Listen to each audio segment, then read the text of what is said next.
Шановні українці, українки, сьогодні ми продовжили нашу роботу, щоб у нас було ППО. Це фактично кожного дня, абсолютно без перерви. Це дуже непросто. Треба шукати ракети для ППО, додаткові системи, особливо проти балістики.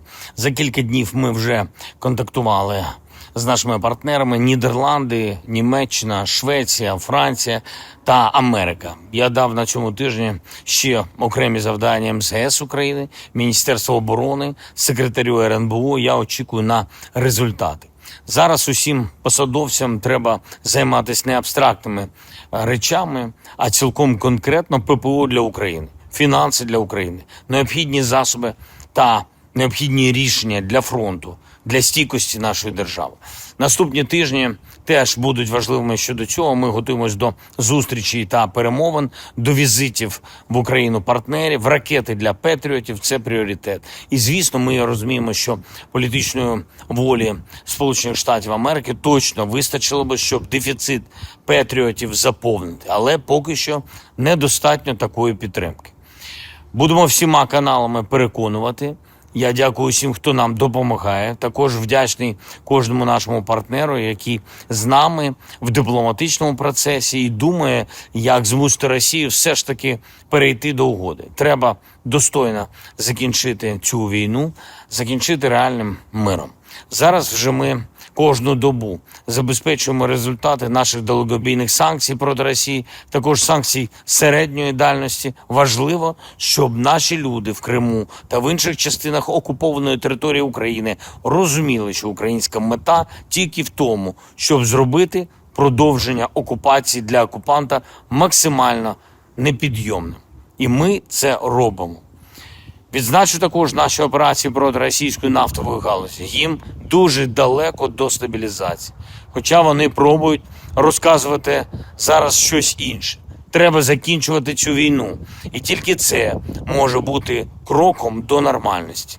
Я хочу подякувати сьогодні усім нашим воїнам, кожній, хто б'ється заради України, особливо на таких складних ділянках, як Донеччина, Запорізька область, Харківщина. Тривають бої також за Костянтинівку, яку Путін вже приписав собі, але зрозуміло, ніколи не ризикне там з'явитись. Бо насправді його – це тільки Москва, Петербург та резиденції. В цьому і найбільший цинізм цієї війни. Особа, яка спирається тільки на своє ближнє коло, на Москву та на улюблені резиденції, спалює все, до чого він може дотягнутися, і вбиває навіть своїх же громадян по 30 тисяч на місяць щонайменше. Просто, щоб він один не ухвалював рішення про мир і надалі.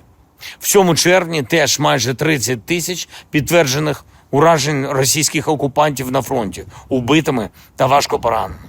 Перші за кількістю уражень серед наших захисників – це Центр спецоперацій «Альфа» СБУ. Дякую вам, воїни.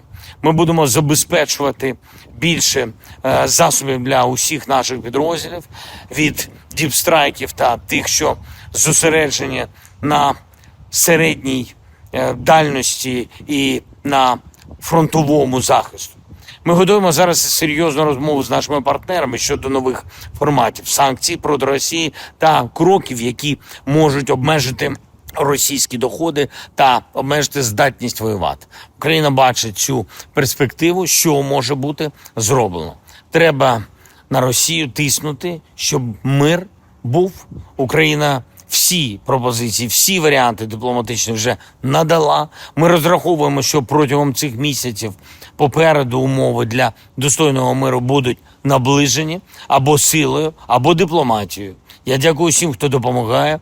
І окремо ще раз вітання ВМС України і сьогоднішнім професійним днем Військово-морських сил Збройних сил України. Я дякую вам, хлопці, дякую вам за захист України. Ще одне, є знов дані розвідки про те, що росіяни готують новий масований удар. Це в дусі Путіна одразу після Дня Незалежності Америки і перед самітом НАТО в Анкарі. Росія хоче додати зла і вбити людей. Будь ласка, бережіть себе, зважайте на сигнали повітряної тривоги. Окремо для партнерів Будь-яке зволікання з ракетами для нашої ППО, з ракетами для Петріотів – це втрата життів. Це спонукає Росію воювати далі. Світ має необхідну кількість і якість ППО. Потрібні ваші рішення, щоб був реальний захист життя в Україні.